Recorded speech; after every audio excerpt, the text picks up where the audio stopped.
Hello students, good morning to all of you. Last video में students हम लोगों ने पढ़े थे, लेसन हमने स्टार्ट किए थे जिसका नाम था सब्सटेंसेस इन कॉमन लाइफ। तो उसके अंदर में हम लोगों ने पढ़े थे important salts in our day to day life, जैसे कि सोडियम क्लोराइड है, NaCl, वॉशिंग सोडा है, sodium carbonate, sodium bicarbonate, NaHCO3, NaCO3 और सोप्स के बारे में पढ़े थे। तो इतनी सारी चीज़ें स्टूडेंट्स हम लोगों ने उनकी प्रॉपर्टीज पढ़े थे और उनके यूजेस पढ़े थे साथ में। तो ये सारी चीज़ें हम लोग यहाँ पर पढ़ चुके हैं स्टूडेंट्स। तो अब उसके आगे यहाँ पर जो है अपन आज पढ़ने वाले हैं, जिसका नाम है अपने इस वीडियो का जो टॉपिक है वो है radio active substances. Okay students, आज ये पढ़ने वाले हैं अपने यहाँ पर रेडियो एक्टिव सब्सटेंसेस के बारे में पढ़ेंगे। तो रेडियो एक्टिव सब्सटेंसेस शुरू करने से पहले, पढ़ने से पहले, तो सबसे पहले यहाँ पर ये रेडियो एक्टिव का मतलब क्या होता है। सब्सटेंसेस तो पता है, कोई भी चीज जो है तो उसको अपन सब्सटेंस बोलते हैं, लेकिन ये रेडियो एक्टिव क्या है असल में। तो रेडियो एक्टिव का मतलब होता है हैविंग और producing powerful forms of powerful or dangerous forms of energy, जिसको कहा जाता है called as radiation। तो स्टूडेंट्स, ये है रेडियो एक्टिव की यहाँ पर डेफिनेशंस। क्या एक ऐसा सब्सटेंस जिसके अंदर में या तो उसके अंदर में पावरफुल और डेंजरस फॉर्म्स ऑफ एनर्जी रहती है, डेंजरस फॉर्म्स ऑफ वो एनर्जी अपने अंदर में समाये रखता है, या फिर वो क्या करता है यहाँ पर प्रोड्यूस करता है, उसको बनाता है, क्रिएट करता है। वहां पर क्या ये पावरफुल और डेंजरस एनर्जी को वो क्या करता है, प्रोड्यूस करता है। तो उसको अपन बोलते हैं रेडियो एक्टिव। रेडिएशन, रेडिएशन क्या है, what is mean bye radiation. Okay, तो यहाँ पर ये तो अपने रेडियो एक्टिव देख चुके हैं। अब रेडिएशन क्या होता है, कि रेडिएशन जो है क्या है, ये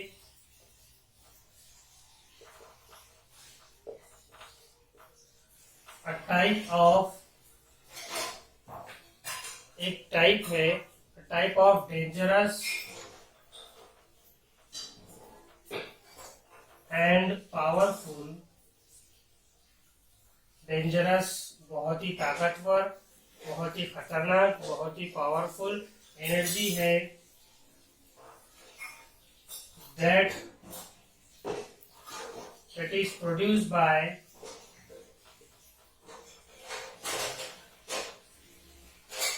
radioactive substances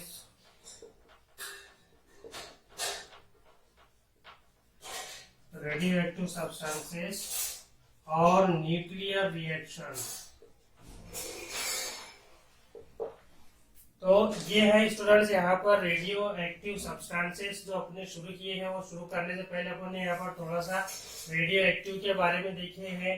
ये डेफिनेशन है रेडियो एक्टिविटी के, हैविंग और प्रोड्यूसिंग अ पावरफुल और डेंजरस फॉर्म्स ऑफ एनर्जी, जिसे कहा जाता है रेडिएशन। यानी कि कोई एक सब्सटेंस है जिसके अंदर में पावरफुल और डेंजरस, खतरनाक और ताकतवर एनर्जी होती है, उसे अपन रेडियोएक्टिव सब्सटेंस बोलेंगे। या फिर वो सब्सटेंस क्या करता है, उसको प्रोड्यूस करता है, उसको अपन रेडियोएक्टिव सब्सटेंस बोलेंगे, जिसे रेडिएशन कहा जाता है। रेडिएशन क्या है, रेडिएशन टाइप ऑफ डेंजर, एक तरह का ही सेम वही हो रहा है ये, क्या ये भी एक डेंजरस और पावरफुल एनर्जी होती है रेडिएशन, जो कौन प्रोड्यूस करता है, रेडियोएक्टिव सब्सटेंसेस या फिर न्यूक्लियर रिएक्शन। ठीक है स्टूडेंट्स, तो ये है यहाँ पर जो है रेडियो एक्टिव सब्सटेंसेस का थोड़ा सा अपने रेडियो एक्टिव के बारे में देखे हैं, ये उसकी डेफिनेशंस है।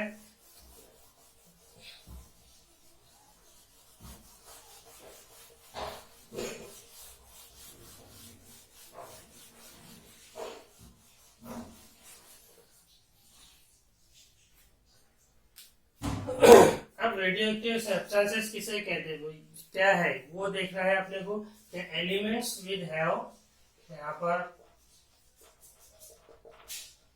एलिमेंट्स विद हैव ह्यूज या फिर हाई भी लिख सकते हैं आप, ह्यूज बड़ा या फिर हाई एटॉमिक नंबर,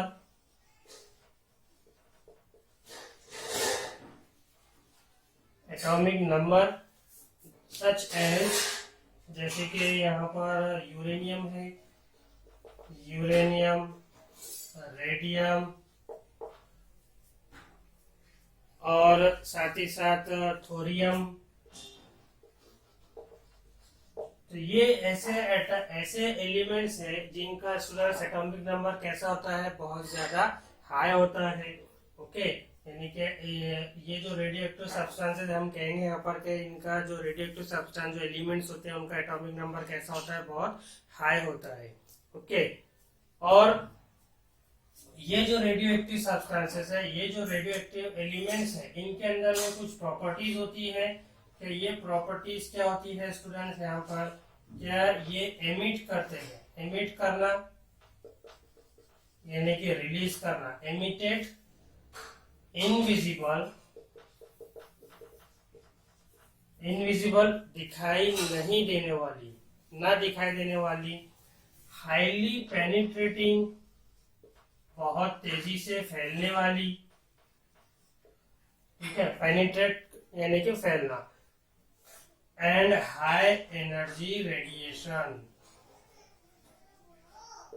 ये प्रॉपर्टी होती है इन रेडियो एक्टिव एलिमेंट्स के स्टूडेंट्स। क्या इनके अंदर में ये रेडिएशन जो यहाँ से निकलती है, ये रेडिएशन को एमिट करते हैं, रिलीज करते हैं, तो वो रेडिएशन कैसी होती है, इनविजिबल होती है, दिखाई नहीं देती, हाईली पेनिट्रेटिंग होती है, बहुत तेजी से ये फैल जाती है, और साथ में हाई रेडिएशन, बहुत ज्यादा यहाँ से रेडिएशन रेज क्या होती है, ये रिलीज होती है। जैसे सनलाइट से जो रेज आती है, अल्ट्रावायलेट रेज, अल्ट्रावायलेट रेज, वो भी कितनी जल्दी पेनिट्रेट हो जाती है, पूरे इसमें वर्ल्ड में फैल जाती है यहाँ पर। तो ये है यहाँ पर रेडियो एक्टिव सब्सटेंसेस जैसे कि यूरेनियम, रेडियम एंड थोरियम। तो ये एलिमेंट्स ऐसे होते हैं स्टूडेंट जिनका एटॉमिक नंबर कैसा होता है, हाई होता है, और इनके अंदर में कुछ प्रॉपर्टीज होती है जो क्या करती है, जैसे कि ये प्रॉपर्टीज है एमिट करना यानी कि रिलीज करना, क्या रिलीज करते हैं ये, इनविजिबल, हाईली पेनिट्रेटिंग और हाई रेडिएशन को ये क्या करते हैं, पेनिट्रेट करते हैं, रिलीज करते हैं, एमिटेड करते हैं, इनविजिबल होती है और हाई रेडिएशन ये होती है। तो अब ये प्रॉपर्टीज जिन सब्सटेंस में होती है स्टूडेंट, जैसे कि ये प्रॉपर्टी ये यूरेनियम में है, रेडियम में है, थोरियम में, ओके, तो ऐसे इसको हम बोलते हैं रेडियो एक्टिव सब्सटेंस। पहले तो ये जो प्रॉपर्टीज है, कौन सी प्रॉपर्टीज, इनविजिबल, हाईली पेनिट्रेटिंग और हाई रेडिएशन, तो ये जो प्रॉपर्टी है, इस प्रॉपर्टी को अपन कहते हैं, इस property is called radio activity. इसे क्या कहा जाता है स्टूडेंट, रेडियो एक्टिविटी। कौन सी प्रॉपर्टी को, ये वाली प्रॉपर्टीज, इनविजिबल, हाईली पेनिट्रेटिंग और हाई रेडिएशन, ये प्रॉपर्टी है इन रेडियो एक्टिव सब्सटेंस की। तो इस प्रॉपर्टी को कहा जाता है रेडियो एक्टिविटी। और जिन एलिमेंट्स के अंदर में, जैसे कि यहाँ पर ये यूरेनियम है, रेडियम है, थोरियम है, इन एलिमेंट्स के अंदर में ये सारी प्रॉपर्टीज प्रेजेंट है स्टूडेंट्स, अगर हो तो ऐसे जो एलिमेंट्स है उन्हें कहा जाता है रेडियो एक्टिव सब्सटेंसेस, इन्हें कहा जाता है रेडियो एक्टिव सब्सटेंसेस। जिन एलिमेंट्स के या फिर जिन सब्सटेंस के अंदर में ये सारी प्रॉपर्टीज हो, ठीक है ना, substances that have the property of the properties of radioactivity, radioactivity की जो प्रॉपर्टीज होंगी जिन सब्सटेंस के अंदर, तो उन सब्सटेंस को हम क्या कहेंगे, रेडियो एक्टिव सब्सटेंस कहेंगे स्टूडेंट्स। कौन सी प्रॉपर्टीज है वो, ये है ना दिखाई देने वाली, तेजी से बहुत ज्यादा फैलने वाली और बहुत ज्यादा रेडिएशन रिलीज होने वाली, निकलने वाली। तो ऐसे इसको स्टूडेंट्स हम क्या कहेंगे यहाँ पर, रेडियो एक्टिव सब्सटेंस कहेंगे। ठीक है। ये रेडियो एक्टिव सब्सटेंस के अंदर में क्या होता है, एलिमेंट्स का एटॉमिक नंबर हाई होता है और साथ ही साथ ये इतनी प्रॉपर्टीज होती है, invisible, highly penetrating, high radiation, ये इन रेडियो एक्टिव सब्सटेंस की प्रॉपर्टी होती है। इस प्रॉपर्टी को अपन रेडियो एक्टिविटी कहते हैं। और जिन सब्सटेंस के, जिन एलिमेंट्स के अंदर में ये सारी प्रॉपर्टीज प्रेजेंट होंगी उसे हम कहते हैं radio active substances. Okay students.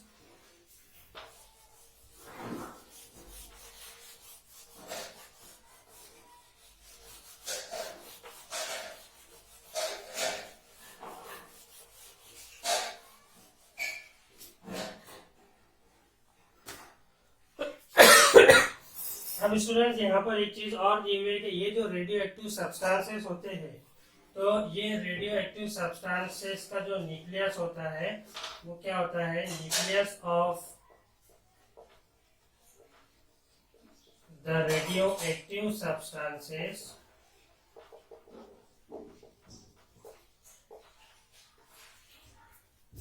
Is unstable. कैसा होता है स्टूडेंट, यहाँ पर ये रेडियो एक्टिव सब्सटेंसेस का न्यूक्लियस जो है वो कैसा होता है, अनस्टेबल होता है। यहाँ पर एक क्वेश्चन बनता है कि why the nucleus of radio active substances is unstable. क्या जो रेडियो एक्टिव सब्सटेंसेस होते हैं उनका न्यूक्लियस अनस्टेबल क्यों होता है। ओके, तो ये क्वेश्चन बना है यहाँ पर, तो इसका आंसर जो है क्या होगा कि क्यों होता है यहाँ पर इसका जो न्यूक्लियस का, जो रेडियो एक्टिव सब्सटेंसेस का जो न्यूक्लियस होता है वो अनस्टेबल क्यों होता है। तो यहाँ पर हम इसका आंसर ये बता सकते हैं क्या ये जो इनके अंदर में जो प्रोटॉन्स और न्यूट्रॉन्स होते हैं इनके न्यूक्लियस में, तो कभी कभी ऐसा हो जाता है कि प्रोटॉन ज्यादा होते हैं, कहीं कहीं पर न्यूट्रॉन ज्यादा होते हैं, जिसकी वजह से वो ज्यादा एक्स्ट्रा एनर्जी क्रिएट करता है वहां पर न्यूक्लियस। तो उस वजह से वो क्या होता है, वहां पर उसका न्यूक्लियस जो है क्या होता है, अनस्टेबल होता है। तो हमने इसका आंसर कैसा लिखेंगे कि when the atoms of an element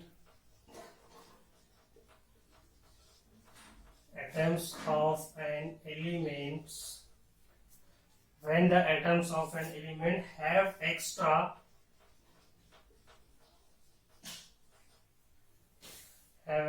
neutrons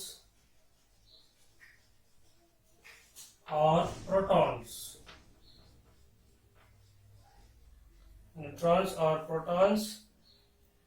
it create, क्या कर रहा है वहां पर, वो क्रिएट कर रहा है extra energy.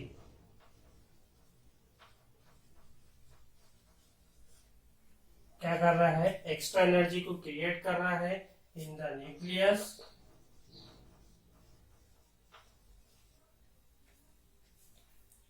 and causes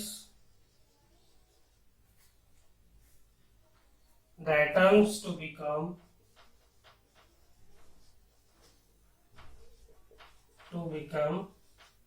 unstable or unbalanced। Students, ये है यहाँ पर ये जो क्वेश्चन बना था यहाँ पर, क्या जो रेडियो एक्टिव सब्सटेंसेस होते हैं उनका न्यूक्लियस अनस्टेबल क्यों होता है। तो स्टूडेंट उसका ये आंसर है यहाँ पर, when the atom of an element have extra neutron और प्रोटॉन्स, यानी कि जो एटम्स है जैसे कि रेडियम है, थोरियम है, यूरेनियम है, तो इनका जो एटम्स, जो न्यूक्लियस होता है उसके अंदर में क्या होता है, हैव एक्स्ट्रा न्यूट्रॉन और प्रोटॉन्स, या तो उसमें एक्स्ट्रा ज्यादा के न्यूट्रॉन्स होंगे या फिर प्रोटॉन्स होंगे, जिसके कारण से, जिसकी वजह से it create extra energy in the nucleus. वो न्यूक्लियस में क्या कर रहे हैं, वहां पर एक्स्ट्रा की एनर्जी बना रहे हैं, एक्स्ट्रा की एनर्जी वहां पर प्रोड्यूस हो रही है, जिसकी वजह से एटम्स क्या हो जाता है, वहां पर अनस्टेबल होता है और अनबैलेंस होता है। तो ये है स्टूडेंट्स यहाँ पर इस क्वेश्चन का आंसर जो अपने देखे हैं। साथ ही साथ यहाँ पर क्या इन रेडियो एक्टिव सब्सटेंस का जो वो होता है न्यूक्लियस, एटम्स का न्यूक्लियस वो अनस्टेबल क्यों होता है, इसका अपने यहाँ पर साथ ही साथ आंसर देखे हैं।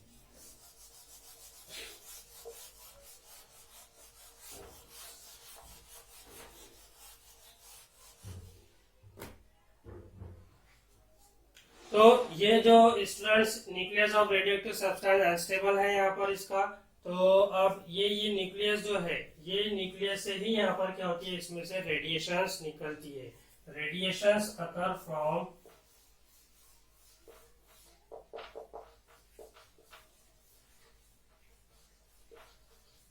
this unstable nucleus। रेडिएशन कहाँ से निकल रही है स्टूडेंट्स, ये जो जो है रेडिएटिव सब्सटेंस, उनके न्यूक्लियस से ही वहां पर क्या होती है, रेडिएशंस निकलती है। ओके स्टूडेंट्स, तो अब ये जो रेडिएशन है यहाँ पर, तो इसके बारे में आगे और अपन स्टार्ट करने से पहले यहाँ पर थोड़ा सा और इसके बारे में इंफॉर्मेशन ले लेते हैं कि ये जो रेडिएशंस होती है, ये जो रेडियो एक्टिव सब्सटेंसेस होते हैं, ठीक है, कितने तरह के होते हैं वो, there are 3 types of radiations. कितनी तरह की रेडिएशन होती है स्टूडेंट्स, 3 तरह की। जो अब ये रेडिएशन कहाँ से निकल रही है, ये रेडिएशन निकल रही है रेडियो एक्टिव सब्सटेंस से, उनके न्यूक्लियस से, ठीक है ना, that are released by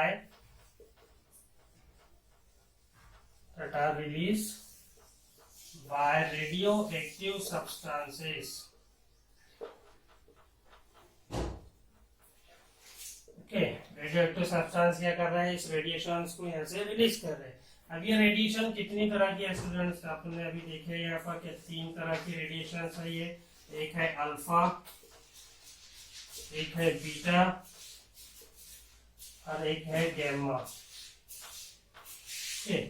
alpha, beta और गैमा, ये 3 तरह की रेडिएशन है स्टूडेंट्स। यहाँ पर जो रेडियो एक्टिव सब्सटेंस से क्या होती है, रिलीज होती है, निकलती है, एमिटेड कर होती है यहाँ पर। तो ये है रेडिएशंस यहाँ पर, जिनके नाम है अल्फा, बीटा और गैमा। तो अब यहाँ पर जो हमारा नेक्स्ट टॉपिक है स्टूडेंट्स, हम यहाँ पर इन रेडियो एक्टिव सब्सटेंस का नेचर पढ़ेंगे कि ये इनका नेचर कैसे होता है।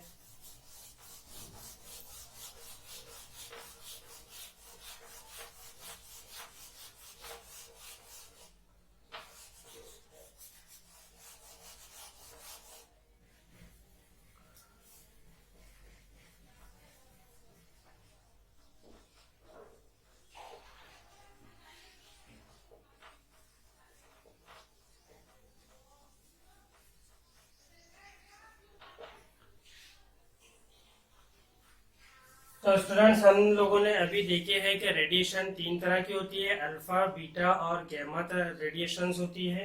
तो 1889 के अंदर में एक साइंटिस्ट आए थे जिनका नाम था रुदरफोर्ड, ठीक है, रुदरफोर्ड। इन्होंने कहा था, इन्होंने डिस्कवर किया था रेडिएशंस को, discovered the radiations emitted by radium,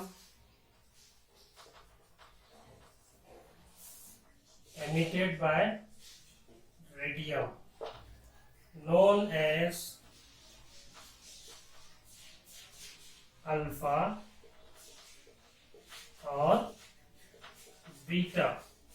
students, 1889 के अंदर में अर्नेस्ट रुदरफोर्ड नाम के एक साइंटिस्ट आए थे। उन्होंने रेडियम के ऊपर में एक्सपेरिमेंट किया था। रेडियम क्या है, एक रेडियो एक्टिव सब्सटेंसेस है, यानी कि ये क्या करता है, यहाँ पर ये रेडिएशंस अल्फा और बीटा को क्या करता है, ये सीक्रेट करता है, रिलीज करता है, एमिट करता है। इन्होंने रुदरफोर्ड ने ऐसा कहा था कि इस रेडियम से 2 तरह की रेडिएशन यहाँ पर क्या होती है, निकलती है। लेकिन एक और साइंटिस्ट आए जिनका नाम था बर्ट विलार्ड नाम के एक साइंटिस्ट थे। इन्होंने कहा था क्या इसमें से एक और रेडिएशन क्या होती है, यहाँ पर निकलती है। Willard discovered the third type of radiation called as gamma radiation। उन्होंने इसको क्या कहा था कि इसमें से गैमा रेडिएशन भी निकलती है। रुदरफोर्ड ने कहा था कि सिर्फ 2 ही रेडिएशन निकलती है, अल्फा और बीटा, और फिर बाद में विलार्ड नाम के साइंटिस्ट आए थे, उन्होंने कहा था कि नहीं, इसमें से एक और रेडिएशन निकलती है जिसका नाम है गैमा। ओके स्टूडेंट्स, तो अब ये जो रेडिएशंस है अल्फा और बीटा, इन रेडिएशंस को क्या किया जाता है, जब चार्ज पार्टिकल से इसको पास किया जाता है, when these rays are passed from charge particles से जब इन तीनों रेस को अल्फा बीटा और गैमा रेस को पास किया जा रहा है, तो द रेस क्या हो रही है, रेडिएशन क्या हो रही है, द रेस बिकम सेपरेट हो रही है। ठीक है ना, क्या हो रही है स्टूडेंट्स, ये सेपरेट हो रही है ये रेस। यार ये चार्ज पार्टिकल कैसे होंगे, अपोजिटली चार्ज पार्टिकल्स होंगे, अपोजिट होंगे एक दूसरे के, अपोजिटली चार्ज पार्टिकल्स होंगे। जब ये रेस को, इन तीनों रेस को, अल्फा बीटा और गैमा रेडिएशन को, रेस को जब ये अपोजिटली चार्ज पार्टिकल से पास किया जाता है, तो ये क्या हो जाती है, वहां से ये सेपरेट होती है, यानी कि अल्फा पार्टिकल्स वाली रेडिएशंस क्या होंगी, अलग होंगी, बीटा पार्टिकल्स, बीटा रेज जो है वो क्या होंगी, अलग होंगी, और गैमा रेज क्या होंगी स्टूडेंट, वहां पर अलग होंगी। इसके लिए उन लोगों ने क्या किया, एक एक्सपेरिमेंट किए हैं यहाँ पर, वो एक्सपेरिमेंट भी अपन यहाँ पर साथ ही साथ देख लेंगे स्टूडेंट्स, किस तरह उस एक्सपेरिमेंट के थ्रू उन लोगों ने यहाँ पर हमें बताए हैं क्या ये जो रेडिएशंस है इसमें से गैमा कौन सी होती है और वो किधर जाती है, बीटा और अल्फा, इन सारी रेस के बारे में यहाँ पर इन लोगों ने बताए हैं। तो इसके लिए रुदरफोर्ड और विलार्ड ने एक वहां पर एक्सपेरिमेंट किए, इस तरह से लीड बॉक्स लिए कि उन्होंने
तो स्टूडेंट्स इस तरह से इन लोगों ने क्या किया, विलार्ड और रुदरफोर्ड ने क्या किया, यहाँ पर एक्सपेरिमेंट किए, इस तरह से उन्होंने इंस्ट्रूमेंट्स को अरेंज किए, एक लीड ब्लॉक लिए, उसके अंदर में यहाँ पर उन्होंने एक रेडियो एक्टिव सब्सटेंस जिसका नाम रेडियम है, ठीक है, वो लिए यहाँ पर रेडियो एक्टिव सब्सटेंस। तो अब अपन ने देखे स्टूडेंट स्टार्टिंग में कि ये रेडियो एक्टिव सब्सटेंस क्या करता है, इसमें से हाईली और इनविजिबल, पेनिट्रेटिंग और हाई एनर्जी क्या होती है, रिलीज होती है। तो ये क्या कर रहा है, यहाँ पर ये एनर्जी को रिलीज कर रहा है, जो क्या हो रहा है, इस तरह से यहाँ से एमिट हो रही है, और वो ये अपोजिटली चार्ज जो पार्टिकल है, प्लस और नेगेटिव यहाँ पर आ रही है। ये अपोजिटली चार्ज पार्टिकल्स क्या करेंगे, यहाँ पर ये इलेक्ट्रिक फील्ड क्या करेंगे, यहाँ पर तैयार करेंगे। ये इलेक्ट्रिक फील्ड क्या करेंगे, यहाँ पर क्या ये स्कैटर्ड करना, यानी कि ये जो रेज आ रही है उसको फैलाना, पेनिट्रेट करने के लिए यहाँ पर हेल्प करेगी। तो जब ये जो रेडिएशन यहाँ से निकली है, जैसे जैसे ये निकल रही है यहाँ से, अब यहाँ जैसी पहुंचेंगी ये इस इलेक्ट्रिकल फील्ड में, इस अपोजिटली चार्ज पार्टिकल में, तो यहाँ से ये स्कैटर्ड होना शुरू हो जाएगी। कुछ रेज ऐसी जाएंगी पॉजिटिव की तरफ, कुछ रेज नेगेटिव की तरफ जाएंगी, सॉरी डायरेक्ट जाएंगी सीधी, और कुछ रेज जो है वो इस तरह से नेगेटिव पार्टिकल्स की तरफ जाएंगी। और सामने एक स्क्रीन रखी हुई है जो जिंक सल्फर की बनी हुई है, zinc sulphur coated photographic plate कहते हैं या फिर स्क्रीन कह सकते हैं इसको। तो अब जो रेज उन्होंने बोले कि जो रेज ये पॉजिटिव पार्टिकल्स की तरफ जा रही है तो वो रेज कौन सी है, बीटा रेज। जो स्ट्रेट आ रही है, सीधी आ रही है, वो है गैमा रेज। और जो निगेटिव पार्टिकल्स के जो निगेटिव चार्ज की तरफ आ रही है उसको बोलेंगे यहाँ पर अल्फा रेज। तो इस तरह से स्टूडेंट्स एक्सपेरिमेंट करके इन लोगों ने बताया है कि ये जो रेडियो एक्टिव सब्सटेंसेस होते हैं उनमें से 3 तरह की रेडिएशंस क्या होती है वहां पर रिलीज होती है, निकलती है, अल्फा, बीटा और गैमा रेज। जो किसने किया था, रुदरफोर्ड एंड विलार्ड, इन लोगों ने एक्सपेरिमेंट किए थे स्टूडेंट्स। इस तरह से अरेंज किए थे एक्सपेरिमेंट को, इस तरह से किए थे इसको। तो ये है स्टूडेंट्स यहाँ पर रेडियो एक्टिव सब्सटेंसेस जो अपन ने अभी यहाँ पर देखे हैं इस एक्सपेरिमेंट की मदद से। रुदरफोर्ड के जो एक्सपेरिमेंट था उन्होंने कहा था क्या जो रेडियो एक्टिव सब्सटेंसेस होते हैं उनसे 2 तरह की रेडिएशन निकलती है, लेकिन विलार्ड ने कहा था कि नहीं, तीसरी भी निकलती है, और वो तीसरी का नाम क्या है, गैमा। फिर उन लोगों ने मिलकर ये एक्सपेरिमेंट किए यहाँ पर, तो जब जाकर उनको पता चला यहाँ पर कि 3 तरह की रेडिएशंस यहाँ पर निकलती है। यहाँ से ये जैसे ही रेडियोएक्टिव सब्सटेंसेस से रेडिएशन निकलेंगी वो इलेक्ट्रिकल फील्ड में अपोजिटली चार्ज पार्टिकल के पास में आएंगी, तो यहाँ से वो स्कैटर्ड होना शुरू हो जाएंगे और वो फिर हमको स्क्रीन पर ऐसा रिजल्ट यहाँ पर मिलेगा। तो ये है यहाँ पर रुदरफोर्ड और विलार्ड का alpha, beta and gamma rays जो रेडिएशन वहां से निकल रही है रेडियोएक्टिव सब्सटेंसेस से, उसका एक्सपेरिमेंट।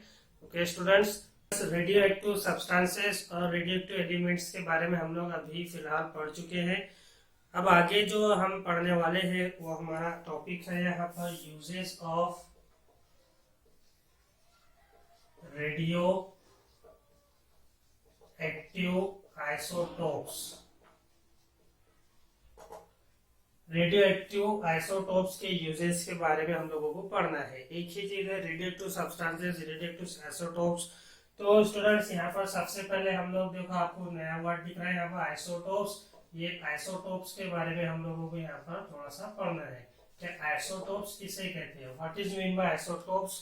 डेफिनेशंस जो है इस पर, डेफिनेशन पर इसका क्या होता है, क्वेश्चंस आता है, क्या write down the definition of isotopes, what is mean bye isotope, इस तरह से what do you understand by isotopes, ऐसे इस पर क्वेश्चंस वगैरह आते हैं। तो आइसोटोप्स क्या होता है, आइसोटोप्स का मतलब होता है सम एटम्स, कुछ एटम्स ऐसे होते हैं स्टूडेंट्स जिनका अंदर में न्यूट्रॉन्स जो है वो कैसे होते हैं, ज्यादा होते हैं, डिफरेंट होते हैं, different number of neutrons, different number of neutron. ठीक है, तो ऐसे एटम्स को अपन क्या कहते हैं, आइसोटोप्स कहते हैं। इसको आइसोटोप्स कहा जाता है क्या, एटम्स जिसके अंदर में न्यूट्रॉन जो है वो कैसे होते हैं, डिफरेंट होते हैं। अब एटम है यहाँ पर, ये एटम का न्यूक्लियस होता है, इसमें प्रोटॉन होते हैं और न्यूट्रॉन होते हैं, ये 2 चीज होती है इसमें। तो यहाँ पर प्रोटॉन जो है तो सेम रहेगा, लेकिन न्यूट्रॉन जो है वो कैसा रहेगा, डिफरेंट रहेगा। न्यूट्रॉन कैसा रहेगा, डिफरेंट रहेगा। ठीक है, तो उसको बोलते हैं आइसोटोप। या फिर आप ऐसा भी लिख सकते हैं कि atoms have different number of neutron and same number of proton, ऐसा भी आप वहां पर बता सकते हैं। आइसोटोप बोले तो ऐसा एटम्स जिसके अंदर में प्रोटॉन सेम रहेंगे लेकिन न्यूट्रॉन्स की क्वांटिटी कैसी रहेंगी, डिफरेंट रहेंगी, अलग अलग रहेंगी। जैसे कि हाइड्रोजन है, यहाँ पर ये हाइड्रोजन है, हाइड्रोजन का जो एटॉमिक नंबर है स्टूडेंट्स वो 1 होता है, तो यहाँ पर 1 लिखते हैं। अब यहाँ पर इसका एटॉमिक मास नंबर 3 होता है, ठीक है ना, कितना होगा यहाँ पर 3 भी होता है, 2 भी होता है, 1 भी होता है। तो यहाँ पर इस तरह से लिखा पड़ता है। ये जो ऊपर है यहाँ पर स्टूडेंट्स, यहाँ पर लिखा जाता है, इसको बोलते हैं atomic mass number. Atomic mass number मतलब what is mean by atomic mass number, क्या, number of proton plus number of neutron is called atomic mass number. ठीक है ना स्टूडेंट्स, यानी कि अब आप यहाँ देख सकते हैं कि यहाँ पर ये जो है ये एटॉमिक नंबर है एक हाइड्रोजन का। क्या बोला है, एटॉमिक मास नंबर किसको बोलते हैं कि न्यूट्रॉन और प्रोटॉन की प्लस एडिशन, यानी कि एटॉमिक मास यहाँ पर हाइड्रोजन के अंदर में एक न्यूट्रॉन एक प्रोटॉन है, प्रोटॉन बोले तो एटॉमिक नंबर, ठीक है, प्रोटॉन एटॉमिक नंबर यानी कि नंबर ऑफ प्रोटॉन, उसको कहा जाता है एटॉमिक नंबर। तो अब यहाँ पर न्यूट्रॉन और प्रोटॉन की एडिशन उसका अपन बोलते हैं एटॉमिक मास नंबर, यानी कि ये हाइड्रोजन के अंदर में एक प्रोटॉन है प्लस एटॉमिक मास नंबर कितना है इसका 3 है, यानी कि इसके अंदर में न्यूट्रॉन कितने हैं 2 है, तो इस तरह से ये होगा 3। तो इस तरह से यहाँ पर आप इसको राइट डाउन करने का है अपने को, ये आइसोटोप्स है। तो स्टूडेंट्स यहाँ पर हाइड्रोजन जो है उसके 3 डिफरेंट आइसोटोप्स होते हैं। अब ये एक तो देख ही लिया अपने, ये एक हाइड्रोजन, यहाँ पर एक हाइड्रोजन, यहाँ पर एक हाइड्रोजन, सबके अंदर में एटॉमिक नंबर एक ही रहेगा, अलग अलग नहीं रहेगा। अपन ने क्या बोला यहाँ पर आइसोटोप्स किसे कहते हैं कि atoms that have same number of proton but different number of neutron, यानी कि न्यूट्रॉन्स कैसे रहेंगे इसमें डिफरेंट रहेंगे, लेकिन प्रोटॉन कैसे रहेंगे एटॉमिक नंबर इनका एक जैसा रहेगा। आप ऐसा भी बोल सकते हैं, ऐसा भी यहाँ पर लिखा है। अब यहाँ पर तो एक तो अपन ने ये देख लिए यहाँ पर ये वाला, ठीक है, इस तरह से, और यहाँ पर होता है इस तरह से, इस तरह से क्या होंगे यहाँ पर इसके जो है आइसोटोप्स होंगे, यानी कि ये हाइड्रोजन है, इसमें number of neutron number of proton कैसे है सेम है, बट न्यूट्रॉन्स यानी कि एटॉमिक मास नंबर इनके कैसे है ये तीनों भी डिफरेंट है। तो ऐसे इसको अपन कहते हैं आइसोटोप्स, यानी कि जिनके अंदर में नंबर ऑफ न्यूट्रॉन्स डिफरेंट रहेंगे और नंबर ऑफ प्रोटॉन सेम रहेंगे। जैसे आप यहाँ देख सकते हैं हाइड्रोजन के इसमें सबका number of proton atomic number same है, एक एक एक है, तो ऐसे इसको अपन कहते हैं आइसोटोप्स, ठीक है ना स्टूडेंट्स। अब रेडियो आइसोटोप्स है, रेडियो एक्टिव आइसोटोप्स है, यानी कि आप इसको यहाँ पर रेडियो आइसोटोप्स भी बोल सकते हैं। तो ये अब जिन आइसोटोप्स यानी कि वो रेडिएशंस को प्रोड्यूस करने की क्षमता जिन आइसोटोप्स में होती है उन्हें अपन कहते हैं रेडियो आइसोटोप्स या फिर रेडियो एक्टिव आइसोटोप्स, ठीक है ना स्टूडेंट्स। उसी तरह कार्बन है, कार्बन की भी 3 डिफरेंट जो होते हैं आइसोटोप्स होते हैं, जैसे यहाँ पर हाइड्रोजन के देखे अपन ने, उसी तरह कार्बन के भी 3 डिफरेंट आइसोटोप होते हैं, क्लोरीन है, ऐसे बहुत सारे स्टूडेंट्स आइसोटोप्स है, ठीक है ना। तो अभी अपन देख रहे हैं uses of radio active isotope, जैसे कि आप कार्बन का देख लेते हैं, ठीक है, ये कार्बन का आइसोटोप देख रहे हैं अपन, कार्बन का एटॉमिक नंबर कितना है 6 है, इसलिए यहाँ पर इसके राइट साइड में जो है लेफ्ट साइड में जो है यहाँ पर 6 लिख लिया, एटॉमिक नंबर यहाँ लिखना है अपने को साइड में। अब यहाँ पर उसके ऊपर में जो है यहाँ पर एटॉमिक मास नंबर लिखना है, यानी कि इनके अंदर में न्यूट्रॉन्स कितने होंगे फिर उसका एडिशन करके हमको यहाँ पर एटॉमिक मास लिखना है। तो यहाँ पर एक होते हैं 12, यानी कि 6 plus 6 proton 6 neutron 12 atomic mass number. दूसरा होता है 13, 6 प्लस 7, ठीक है, 7 न्यूट्रॉन है, यानी कि यहाँ पर 6 प्लस 7 13 एटॉमिक मास नंबर आ गया स्टूडेंट्स। और उसके बाद में है 14, यानी कि 6 प्लस 8। इस तरह से स्टूडेंट्स यहाँ पर जो है इनका एटॉमिक मास नंबर होगा। ये भी क्या है कार्बन के आइसोटोप्स है। ओके स्टूडेंट्स, आइसोटोप्स आप लोगों को यहाँ पर समझ में आ चुका है।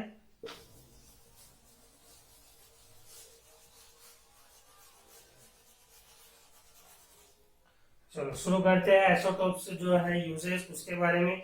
क्या अब हम लोगों का एक ये ऐसा गलतफहमी है, मिसकंसेप्शन है ये, क्या ये जो आइसोटोप्स होते हैं रेडियो एक्टिव आइसोटोप्स या फिर रेडियो एक्टिव सब्सटेंसेस, इनका जो यूज है सिर्फ न्यूक्लियर बम बनाने के लिए किया जाता है, एटॉमिक बम बनाने के लिए इसका यूज किया जाता है। ये गलतफहमी है, सिर्फ यहाँ पर ही इसका यूज नहीं होगा, और बहुत सारी एग्रीकल्चर के अंदर में, एग्रीकल्चरल फील्ड के अंदर में, मेडिकल फील्ड के अंदर में, और बहुत सारी ऐसी जगह के वहाँ पर इसका रेडियोएक्टिव आइसोटोप्स का यूज होता है। 2 तरह से यहाँ पर इसका यूज कर सकते हैं। एक होता है number A by using the radiation alone,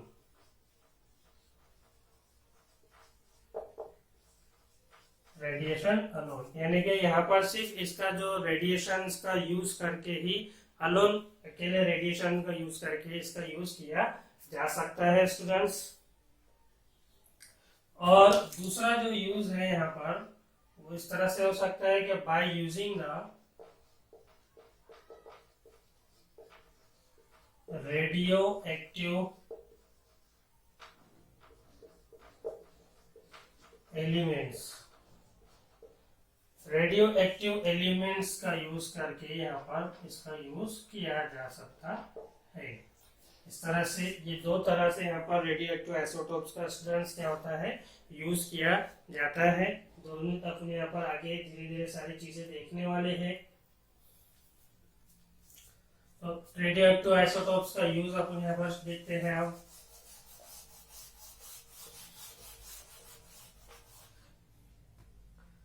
तो इंडस्ट्रियल फील्ड के अंदर में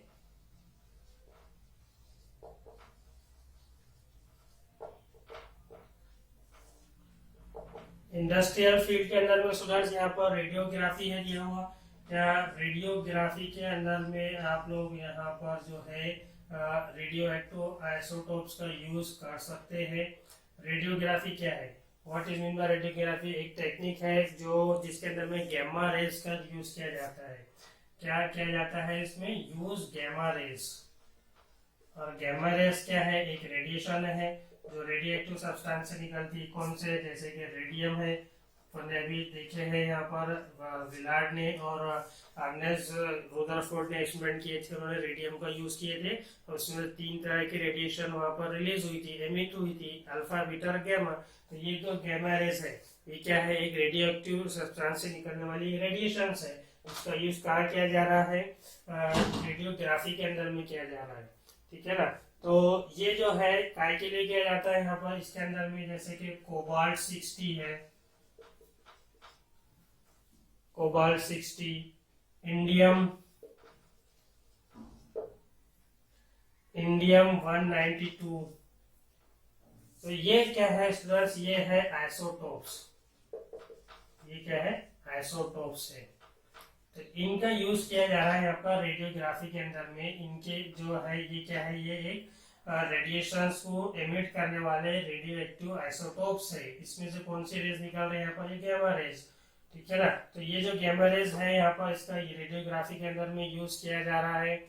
और साथ में क्या किया जा रहा है यहाँ पर? जो मेटल वर्क होते हैं, जैसे कि अपने यहाँ पर कुछ आयरन आर्टिकल्स वगैरह बॉडी के अंदर में चला जाता है, जैसे गन, बंदूक लग गई है कि गोली लग गई है किसी को, तो वो वहां पर जो डॉक्टर्स लोग जो कैमरा वगैरह यूज करते हैं, जैसे आपने डॉक्टर स्ट्रेंज पिक्चर देखे होंगे, उसके अंदर में बताया है कि वो डॉक्टर जब दिमाग में से वहां पर माइंड में से गोली निकालता है तो वो कैमरे में देख कर निकालता है वहां पर। तो वो जो कैमरा रहता है वहां पर ये रेडियो एक्टिव कैमरा जो रहता है, रेडियोग्राफी कैमरा, उसका यूज किया जाता है। वो कैसे बना होता है? ये रेडियो एक्टिव आइसोटोप से बना हुआ होता है।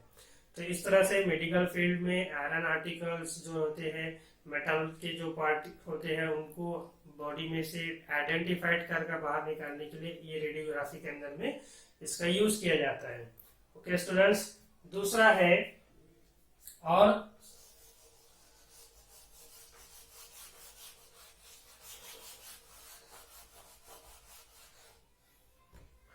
measurement of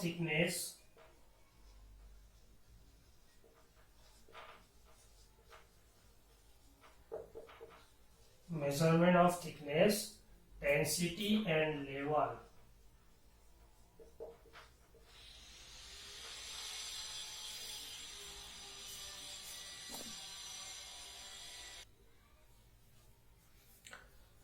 स्टूडेंट सेकंड यहाँ पर जो है measurement of thickness and density. अभी ये इंडस्ट्रियल जो फील्ड है इसमें ही अपना यहाँ पर शुरू है। इसमें पहला अपन ने रेडियो एक्टिव रेडियोग्राफी देखे है, सेकंड है measurement of thickness density and level, यानी कि थिकनेस डेंसिटी लेवल को मेजर करने के लिए यहाँ पर रेडियो एक्टिव सब्सटेंस का यूज किया जाता है।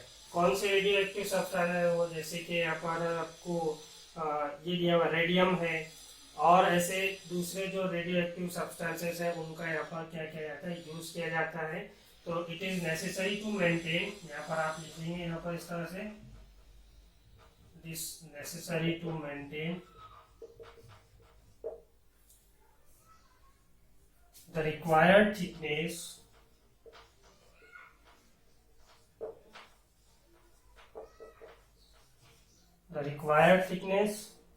in the manufacture of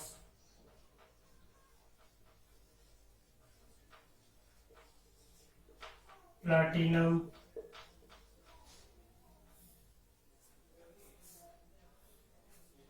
in the manufacture of aluminium, plastics, iron sheet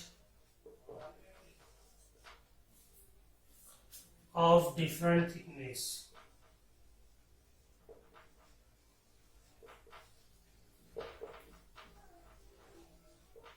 तो स्टूडेंट्स यहाँ पर देखो दिया हुआ है, क्या ये जो आपको डिफरेंट थिकनेस शीट्स बनानी है, एल्यूमिनियम की शीट्स, प्लास्टिक, आयरन शीट, तो ये बनाना है आप लोगों को यहाँ पर, तो उसको कितना थिक होना चाहिए, जितनी अपने को यहाँ पर रिक्वायर्ड है कि भाई हमारे को ये कितना थिक होना चाहिए, कितना थिन होना चाहिए, तो इसके लिए यहाँ पर जो है ये रेडियो एक्टिव आइसोटोप्स का यूज किया जाता है।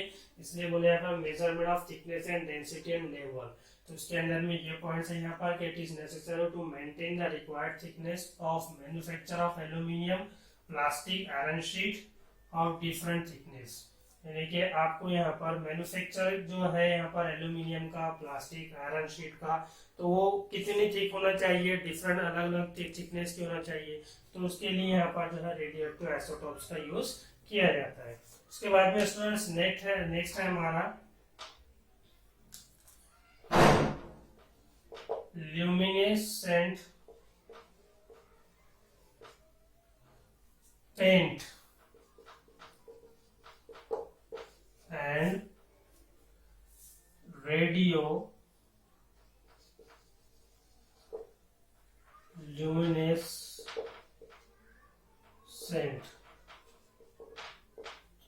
इसका जो यूज है यहाँ पर जो है, जैसे कि यहाँ पर आपको कुछ नाम दिए हुए हैं, रेडियम है जो कि एक रेडियोएक्टिव सब्सटेंसेस है, और ट्रिटियम है, ये भी क्या है, एक यहाँ पर रेडियोएक्टिव सब्सटेंसेस है। तो ये जो रेडियोएक्टिव सब्सटेंसेस है इनका यूज जो है विथ फॉस्फर के साथ में किया जाता है, ठीक है, फॉस्फर के साथ में इसका यहाँ पर यूज किया जाता है, काय के लिए, use to make certain object, कुछ ऑब्जेक्ट बनाने के लिए इसका यूज किया जाता है, जो कि क्या होता है, विजिबल इन डार्क, जो हमें अंधेरे के अंदर में क्लियरली दिखाई देते, जैसे कि आप रेडियम का यूज करते हैं, बहुत सारे गाड़ियों पर इस पर रेडियम लगा हुआ था, हमारी जो घड़ी की जो बैंड होती है, जो हैंड होते हैं, उस पर भी रेडियम लगा था, अंधेरे में रात में हम लोगों को क्या होता है वो आसानी से दिखाई देते हैं। उसी तरह अपने हाईवे से जाओ रात में गाड़ी पर, अपने बस में, कार में, इसमें, तो वो रोड पर भी क्या रहते हैं, रेडियम्स लगे रहते हैं व्हाइट कलर का, तो वो क्या होता है वहां पर रात में डार्क रहता है, तो उसमें वो क्या होता है, चमकता है वहां पर, तो इसलिए वहां पर ये क्या जाता है, उसको बोलेगा ल्यूमिनेसेंट पेंट या फिर रेडियो ल्यूमिनेसेंट कहेंगे। तो यहाँ पर उसका क्या जाता है, विजिबल डार्क, अंधेरे के अंदर में इसका यूज किया जाता है। उसी तरह जो सिरेमिक आर्टिकल्स होते हैं स्टूडेंट्स, लास्ट जो हमारा इंडस्ट्रियल फील्ड का जो है क्या है, यहाँ पर सिरेमिक आर्टिकल्स के अंदर में इसका यूज किया जाता है रेडियोएक्टिव सब्सटेंस का, जैसे कि टाइल्स है, टाइल्स जो है उसके अंदर में यहाँ पर इसका यूज किया जाता है, और प्लेट्स, बहुत सारे ऐसी चीजें हैं जहां पर जो है इसका यूज किया जाता है रेडियोएक्टिव सब्सटेंस का, यूरेनियम जो है, यूरेनियम ऑक्साइड वगैरह, रेडियम, इन सब का। तो ये है स्टूडेंट्स यहाँ पर रेडियोएक्टिव आइसोटोप्स में पहला यूज इंडस्ट्रियल फील्ड का, जो अपन ने अभी यहाँ पर देखे है। उसके बाद में स्टूडेंट्स हमारा नेक्स्ट जो है वो है यहाँ पर एग्रीकल्चर के अंदर में इसका यूज किया है, तो अपन साथ ही साथ वो भी यहाँ पर देख लेंगे।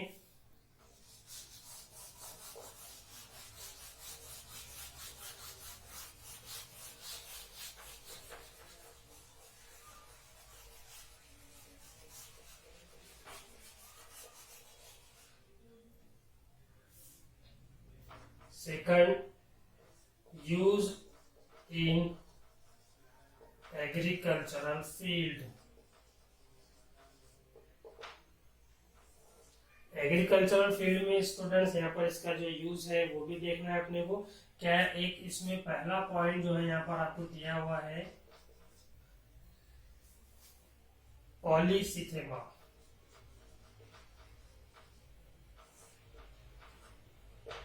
ये जो पॉलीसिथेमा स्टूडेंट्स यहाँ पर ये क्या है, रेड ब्लड सेल काउंट होते हैं, यानी कि RBC. RBC red blood count जो होता है इंक्रीज इन द डिजीज।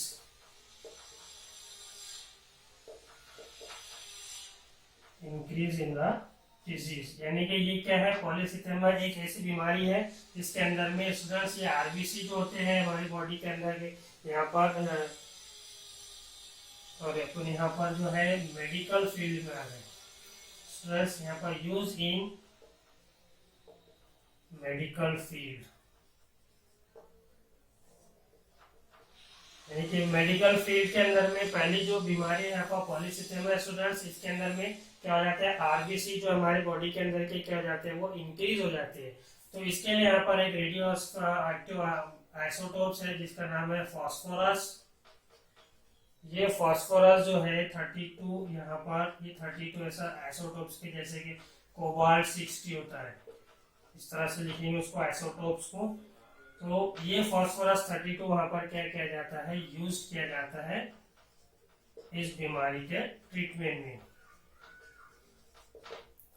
ये जो पॉलीसिथेमा नाम की बीमारी है, इस बीमारी के अंदर में आरबीसी जो होते हैं रेड ब्लड सेल वो क्या हो जाते हैं, इंक्रीज हो जाते हैं, बढ़ जाते हैं स्टूडेंट्स, जिसके वजह से वहां पर जो है ये रेडियो एक्टिव आइसोटोप जिसका नाम फास्फोरस 32 है, इसका यूज यहाँ पर किया जाता है।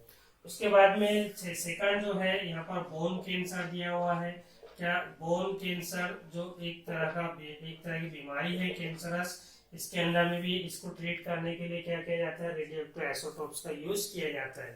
तो यहाँ पर क्या होता है, कौन सा रेडियोएक्टिव आइसोटोप यूज किया जाता है, स्ट्रोंटियम 90, स्ट्रोंटियम 89 या फिर स्ट्रोंटियम 90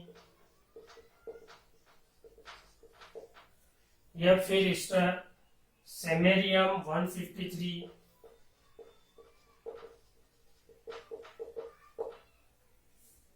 या फिर रेडियम 223। तो ये इतने सारे रेडियो एक्टिव आइसोटोप्स का यूज किया जाता है, are used in the treatment of bone cancer. ठीक है, इस तरह से पॉलीसिथेमा नाम की बीमारी के अंदर में फास्फोरस 32 आइसोटोप्स का यूज किया जा रहा है, radio active isotopes. Bone cancer का जो बीमारी है उसके इलाज के लिए वहां पर इतने सारे स्ट्रोंटियम 89, स्ट्रोंटियम 90, सेमेरियम 153, रेडियम 223, ये सारे रेडियो एक्टिव आइसोटोप्स का इस बोन कैंसर को ट्रीट करने के लिए इसका यूज किया जाता है स्टूडेंट्स। उसी तरह नंबर सी है यहाँ पर हाइपरथायराइडिज्म। ये भी एक बीमारी है, इसमें थायराइड क्या होता है, हाइपर हो जाता है, यानी कि थायराइड जो है जो हार्मोन्स को सीक्रेट करता है वो क्या हो जाते हैं, बहुत ज्यादा सीक्रेट करता है वहां पर उसको, तो उसकी वजह से इसको बोलेंगे अपन हाइपरथायराइडिज्म। तो थायराइड ग्लैंड सीक्रेट करता है बहुत ज्यादा हार्मोन्स को, टीएसएच जो हार्मोन होता है थायराइड स्टिमुलेटिंग हार्मोन, उसको, जिसकी वजह से थायराइड ग्लैंड क्या हो जाता है स्टूडेंट, लार्ज हो जाता है, उसकी साइज क्या हो जाती है वहां पर बढ़ जाती है।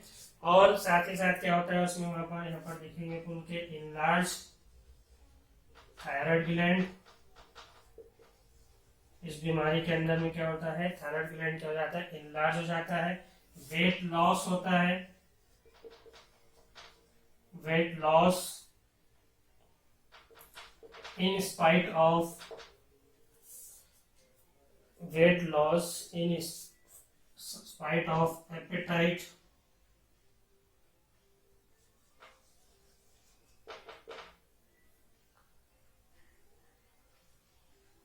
insomnia,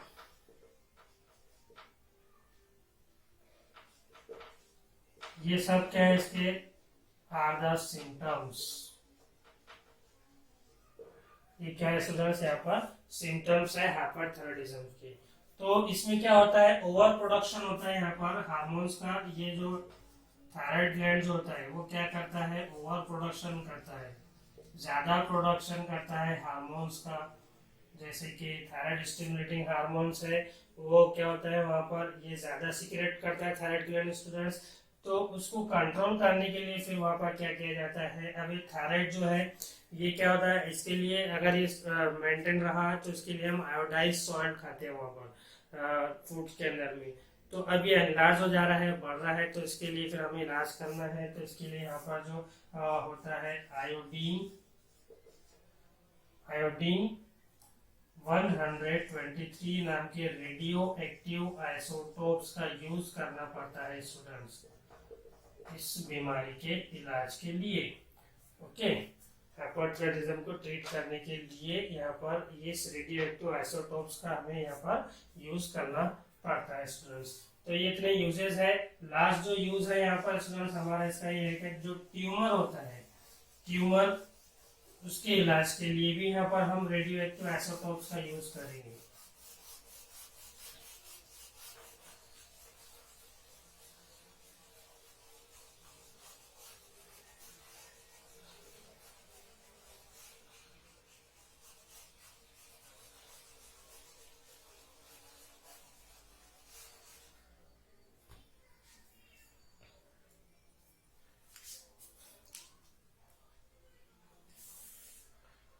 नंबर 4 जो था ट्यूमर डिटेक्शन। बॉडी के अंदर में कहीं पर अगर गांठ वगैरह आ जाती है तो उसको डिटेक्ट करने के लिए, जिसको ट्यूमर कहा जाता है, डिटेक्शन करने के लिए यहाँ पर जो है आयोडीन 123 आइसोटोप्स का यूज किया जाता है। कोबाल्ट 60 ये एक आइसोटोप्स का यहाँ पर यूज किया जाता है। उसी तरह एक है आर्सेनिक 74, ये तीनों आइसोटोप्स का बॉडी के अंदर में ट्यूमर को डिटेक्ट करने के लिए यूज किया जाता है। ये वाले जो दो है यहाँ पर आयोडीन और कोबाल्ट वाले, ये ब्रेन ट्यूमर जो होता है उसको डिटेक्ट करने के लिए इसका यूज किया जाता है रेडियो एक्टिव आइसोटोप्स का। और उसी तरह जो ट्यूमर्स, स्मॉल ट्यूमर्स होते हैं, छोटे छोटे जिसको अपन कह सकते हैं, तो वो ट्यूमर्स को यूज करने के, डिटेक्ट करने के लिए आर्सेनिक 74 रेडियो एक्टिव आइसोटोप्स का यहाँ पर यूज किया जाता है। तो ये था स्टूडेंट्स यहाँ पर using medical field radio active isotope में अपन पहले देखे हैं। इंडस्ट्रियल फील्ड के अंदर में रेडियो एक्टिव आइसोटोप्स का यूज देखे। उसी तरह मेडिकल फील्ड के अंदर में इतने सारा अपन यहाँ पर इसके यूजेस देखे हैं। अब यहाँ पर हम इसके यूजेस देखेंगे एग्रीकल्चरल फील्ड के अंदर।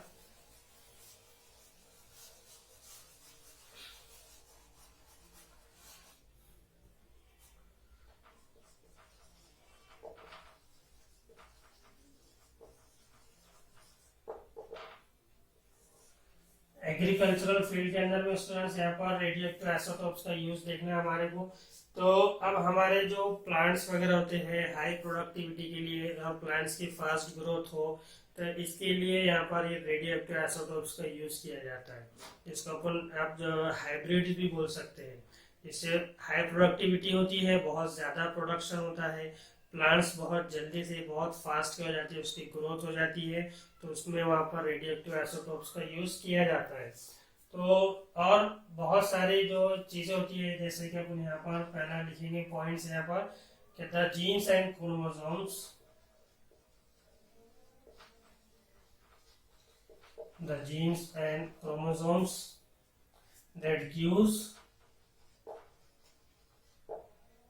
that gives seed properties like fast growth,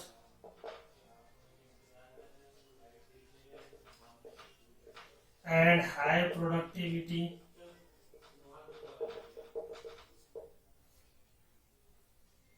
can be modified by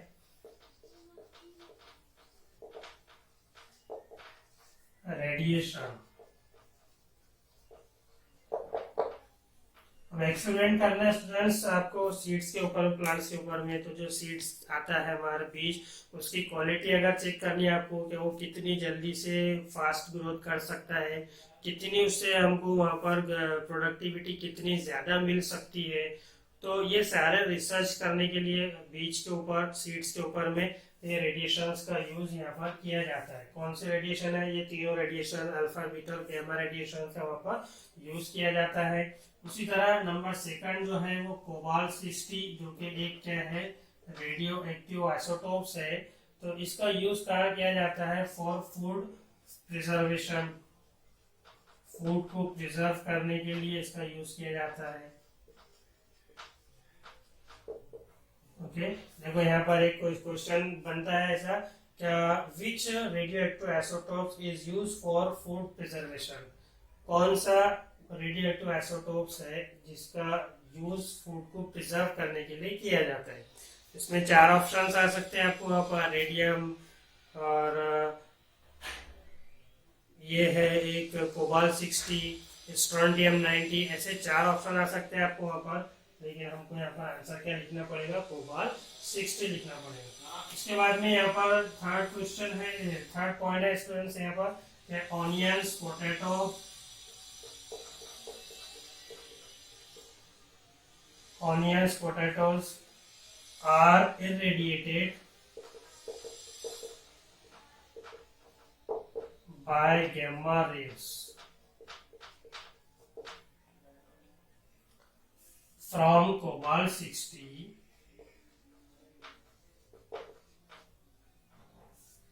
to prevent that